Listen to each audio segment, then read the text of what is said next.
Friends, बेटा काफ़ी समय हो गया वीडियो बनाए हुए और काफ़ी बच्चों की रिक्वायरमेंट थी कि मैम आप जल्दी से वीडियो बनाइए और हमें मैथ समझाइए। तो बेटा आज मैं एक ऐसा टॉपिक लेकर आई हूँ जो 4th क्लास से लेकर के 10th क्लास तक काम आएगा आपको। और जो बच्चे 6th 7th 8th में हैं, अगर उन्होंने 4th 5th 6th में नहीं सीखा तो वो भी इस टॉपिक को सीख करके अपने मैथ को स्ट्रॉन्ग बना सकते हैं। 10th वाले बच्चे भी इसमें गलतियां करते हैं, वो भी इसको सीख के अपने मैथ को स्ट्रॉन्ग बना सकते हैं। तो बेटा चलिए वीडियो स्टार्ट करते हैं। बेटा हम स्टार्ट करेंगे डिवीजन से, उसके बाद करेंगे मल्टीप्लिकेशन और उसके बाद एडिशन और फिर सब्ट्रैक्शन। तो चलिए बेटा स्टार्ट करते हैं। बेटा हमारा पहला क्वेश्चन है 2/9 डिवाइडेड बाई 1/3। इसको सोल्व करते हैं। 2/9। अब डिवाइड को हम, ये डिवाइड का जो साइन है इसको हम चेंज कर देंगे मल्टीप्लाई में। किस में चेंज करेंगे? मल्टीप्लाई में। डिवाइड का बना देंगे हम मल्टीप्लाई और 1/3 डिवाइड से आगे की जो हमारी डिजिट है उसको हम कर देंगे, पलट देंगे न्यूमरेटर को डिनोमिनेटर और डिनोमिनेटर को न्यूमरेटर बना देंगे। और अब इसको सोल्व करेंगे मल्टीप्लाई की तरह। अब 3 1 जा 3, इसको सिंपलेस्ट करेंगे अगर होता है तो, अगर सिंपलेस्ट नहीं होता है तो उसको फिर हम ऊपर की ऊपर वाले से मल्टीप्लाई कर देंगे और नीचे की नीचे वाले से मल्टीप्लाई करके लिख देंगे। अब ये सिंपलेस्ट हो रहा है तो इसको सिंपलेस्ट करेंगे। 3 1 जा 3, 3 3 जा 9 और ऊपर हमारा बच गया 2 1 जा 2 और नीचे बचा 3 1 जा 3 और हमारा आंसर आ गया 2/3। ऐसे क्वेश्चन में हमारे 10 तक बच्चे चले जाते हैं लेकिन उनका बिल्कुल भी क्लियर नहीं हो पाता कि अब ये डिवाइड आ गया तो इसमें हम क्या करेंगे। ठीक है बेटा। अब सेकंड क्वेश्चन लेते हैं जिसमें 2 बार आ जाए, डिवाइड 2 बार आ जाए, तो वो भी ऐसे ही होगा बेटा 7/4। अब डिवाइड को हम मल्टीप्लाई में कन्वर्ट करेंगे। 8/3 है यहाँ पे तो इसको कर देंगे 3/8। आगे भी डिवाइड है, इसको भी मल्टीप्लाई में कन्वर्ट करेंगे। 9/14 है, इसको कर देंगे 14/9। अब इसको सिंपलेस्ट करेंगे। सिंपलेस्ट करते वक्त हमें न्यूमरेटर को डिनोमिनेटर से सोल्व करना होता है, सिंपलेस्ट करना होता है। एक जैसी टेबल से अगर हमारे सोल्व हो रहे हैं, कट रहे हैं, एक टेबल में अगर हमारी डिजिट न्यूमरेटर और डिनोमिनेटर आते हैं तो उसको सोल्व करेंगे, अदरवाइज हम उसको अलग अलग टेबल से सोल्व नहीं करेंगे। ये ध्यान रखना बेटा। अब देखो ये 3 1 जा 3 और 3 3 जा 9, 3 और 9 हमारी 3 की टेबल से सिंपलेस्ट होते हैं तो इनको हमने कर दिया। और 2 7 जा 14, 2 4 जा 8, ये भी सोल्व हो गया। अब हमारा ऊपर क्या क्या बचा उनको आपस में प्रोडक्ट कर लेंगे। 7 × 1 × 7 और नीचे क्या बचा 4 × 4 × 3। ठीक है बेटा, मेरे ख्याल से समझ आ गया होगा सभी को। अब इनका प्रोडक्ट करेंगे। 7 1 जा 7 और 7 7 जा 49 और नीचे 4 4 जा 16, 16 3 जा 48। अब क्योंकि बेटा न्यूमरेटर अगर ज़्यादा है और डिनोमिनेटर कम है तो इसको हम मिक्स फ्रैक्शन में करेंगे। और 48 1 जा 48 और 1 बच गया रिमाइंडर जो कि हमारा ऊपर जाएगा और नीचे आ गया 48। इसको मैं एक बार करके दिखा दूं, कई बच्चे कंफ्यूज होते हैं ऐसे। जैसे हम न्यूमरेटर को अंदर लेंगे, 48 से इसको डिवाइड करेंगे। 48 1 जा 48, 1 रिमाइंडर बचा तो हमारा जो क्वोशिएंट होता है उसको हम यहाँ लिखेंगे, रिमाइंडर को ऊपर लिखेंगे और जो हमारा डिवाइजर है जिसे हमने भाग किया है उसको नीचे लिखेंगे और ये हो गया हमारा आंसर। हमारा नेक्स्ट क्वेश्चन है, कई बार बच्चे कंफ्यूज होते हैं कि इसमें तो डिनोमिनेटर है ही नहीं, न्यूमरेटर तो है डिनोमिनेटर तो है ही नहीं, तो इसको कैसे सोल्व करेंगे।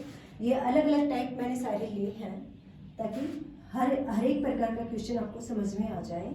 3/4 डिवाइड को वैसे ही हम मल्टीप्लाई में कन्वर्ट करेंगे। ठीक है। अब 3 को हम कैसे मतलब समझेंगे। 3 को हम 3/1 भी लिख सकते हैं कि नहीं। आप सोचिए, जिसका डिनोमिनेटर कुछ भी नहीं होता उसका डिनोमिनेटर क्या होता है 1 होता है। 1 तो सबका डिनोमिनेटर है, ठीक है ना बेटा। क्योंकि अगर इसमें 3 है तो 3 × 1 भी कर सकते हैं तो 3 ही तो रहेगा, तो 1 सबका डिनोमिनेटर है। तो 3/1 को अब हम क्या कर देंगे, रेसिप्रोकल कर देंगे, यानी कि इसको पलट देंगे। ठीक है। और 3 से 3 कैंसिल हो गया और ऊपर 1 बचा, नीचे 4 और 1/4 हमारा आंसर। कई बच्चे क्या करते हैं कि 4 बच गया और वो क्या करते हैं 4 आंसर। लेकिन आप ये भी तो देखिए बेटा कि 4 हमारा डिनोमिनेटर में है, अगर इसको आप न्यूमरेटर बना के लिखोगे तो गलत हो जाएगा, बिल्कुल गलत होगा। हमारा 4 का 1/4 का क्या मतलब है, कोई भी एक जो वस्तु है, कोई भी एक जो हमारा आर्टिकल है उसका 1/4 पार्ट यानी कि उसका 4th पार्ट, और इस 4 का क्या मतलब है, ऐसे ऐसे 4 आर्टिकल, समझ गए ना। तो 1/4 और 4 में बहुत ज़्यादा डिफरेंस है, इसको समझें और न्यूमरेटर को डिनोमिनेटर और डिनोमिनेटर को न्यूमरेटर बना के कभी भी ना लिखिए, हमारा आंसर ऐसे गलत जाता है। अब ये इस प्रकार के सब में भी बच्चे कंफ्यूज होते हैं कि इसको कैसे सोल्व करें। मिक्स फ्रैक्शन है, पहले हम इसको इम्प्रॉपर फ्रैक्शन में बनाएंगे, ठीक है। इम्प्रॉपर में बनाने के लिए क्या करते हैं, जो हमारा जैसे हमने इस क्वेश्चन को किया था बेटा, इसको हम वापस लेके जाएंगे। 2 1 जा 2, इसकी इससे मल्टीप्लाई होगी और ये ऐड कर देंगे उसमें। जैसे 2 1 जा 2 मैं करके दिखाती हूँ। ऊपर जो हमारा जाएगा, जो हमारा न्यूमरेटर बनेगा वो बनेगा 2 × 1 + 1। नीचे हमारा वही आएगा, जो हमारा डिनोमिनेटर है वही आएगा। अब डिवाइड किस में कन्वर्ट होगा बेटा, मल्टीप्लाई में, और इसको भी ऐसे ही कर देंगे 5 × 2 + 1, और डिनोमिनेटर वही सेम रहेगा, 5 है तो 5 ही रहेगा। अब आगे 2 1 जा 2 + 1 क्या हो गया 3, 3/2, और ये मल्टीप्लाई किया, ठीक है। अभी इसको डिवाइड ही रहने देते हैं बेटा, नहीं तो एक साथ जब सारे काम करेंगे ना तो आप कंफ्यूज हो जाओगे। अभी इसको हम डिवाइड में ही रखते हैं यहाँ पर, और अब इसको कन्वर्ट करेंगे मल्टीप्लाई में। तो हमारा क्या है 5 ऊपर चला जाएगा और 5 2 जा 10 + 1 क्या हो गया 11। अब देखो बेटा इस क्वेश्चन में क्या है कि कुछ भी सिंपलेस्ट नहीं होता। 3 और 11 या 5 और 11, 5 और 2 या 3 और 2 सारे अलग अलग टेबल के हैं, कोई भी सेम टेबल से सिंपलेस्ट नहीं हो रही। तो क्या करेंगे हम ऊपर वाले की ऊपर वाले से मल्टीप्लाई करके लिख देंगे और नीचे वाले की नीचे वाले से। जैसे 5 3 जा 15 और 11 2 जा 22, यही हमारा आंसर होगा, ठीक है। अब आते हैं एक टाइप और ली है मैंने, जैसे 3 को कैसे हम समझेंगे, 3 को हम 3/1 के रूप में समझेंगे, ठीक है, ऑलरेडी बता चुकी हूँ बेटा मैं। और डिवाइड को कन्वर्ट करेंगे मल्टीप्लाई में, और 1/4 क्या हो जाएगा 4/1। अब हमारा आंसर क्या होगा, बच्चे समझेंगे कि 4 3 जा तो 12 आ गया और नीचे कुछ बचा ही नहीं बचा तो कोई बात नहीं, 12/1 = 12, और यही हमारा आंसर हो गया, जो कि बिल्कुल ठीक है बेटा। अब करेंगे मल्टीप्लिकेशन, और मल्टीप्लिकेशन में चलो स्टार्ट करते हैं।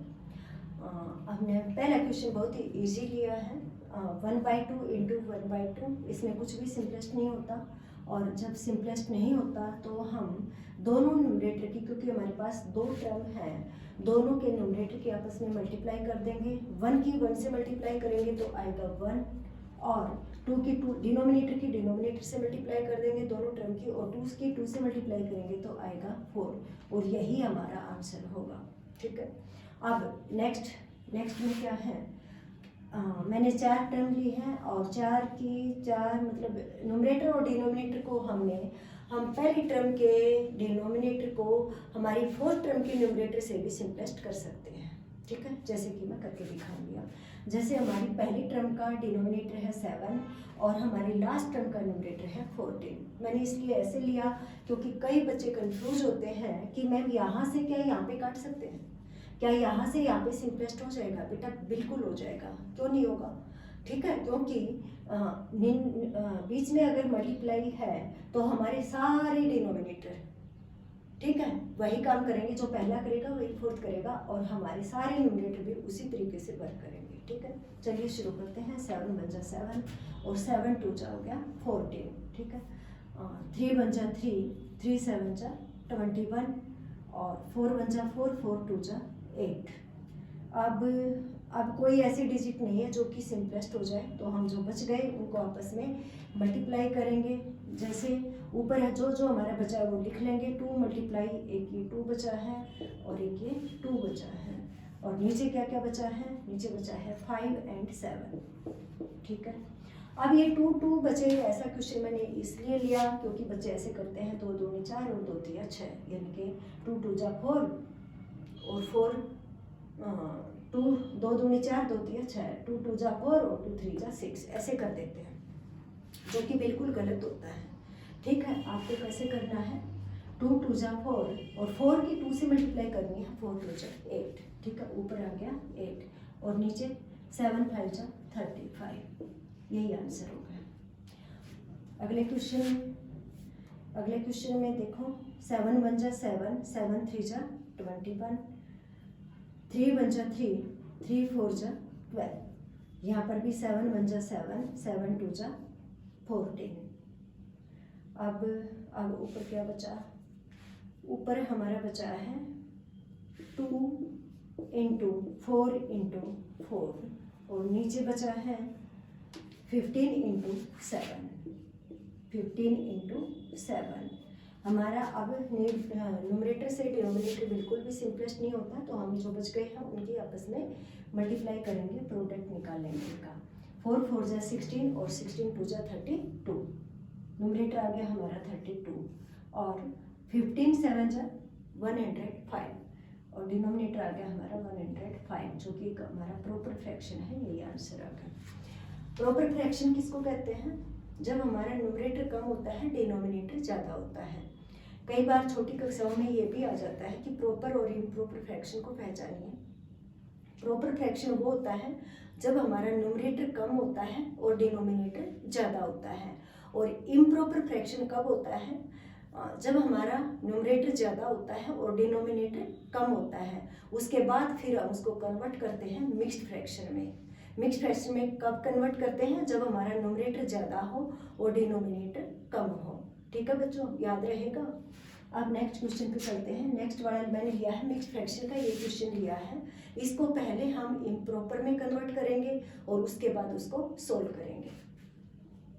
देखें, पहले इम्प्रॉपर में करने का तरीका यही है। डिवाइड वाले कंसेप्ट में भी मैंने आपको बताया था, 4 3 जा 12 और 12 में 1 ऐड करेंगे तो कितना हो जाएगा 13, 13/4, मल्टीप्लाई का साइन ही रहेगा।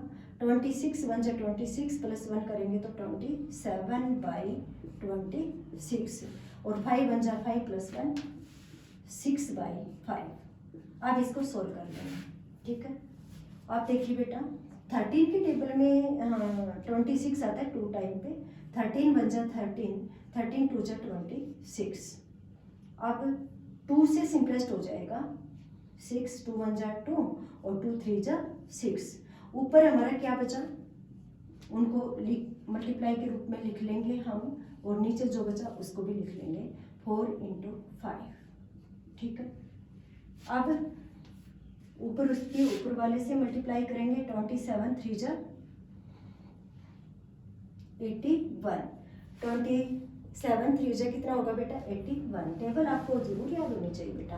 और 5 4 जा 20। ठीक है, अब इसको किस में कन्वर्ट करेंगे, ये हमारा इम्प्रॉपर फ्रैक्शन बन गया। मैंने क्वेश्चन ऐसा लिया था जिसमें इम्प्रॉपर बन जाए ताकि आप उसको भी मिक्स्ड फ्रैक्शन में कन्वर्ट करना सीख जाए। 81 को अब हम करेंगे डिवाइड किसी 20 से, और जैसे मैं तो इसको ऐसे भी लिख सकती हूँ, जैसे 20 4 जा 80 होता है, तो ये आ गया 4 टाइम इंटू 1, रिमाइंडर बचा, रिमाइंडर जाएगा ऊपर और नीचे आ गया 20।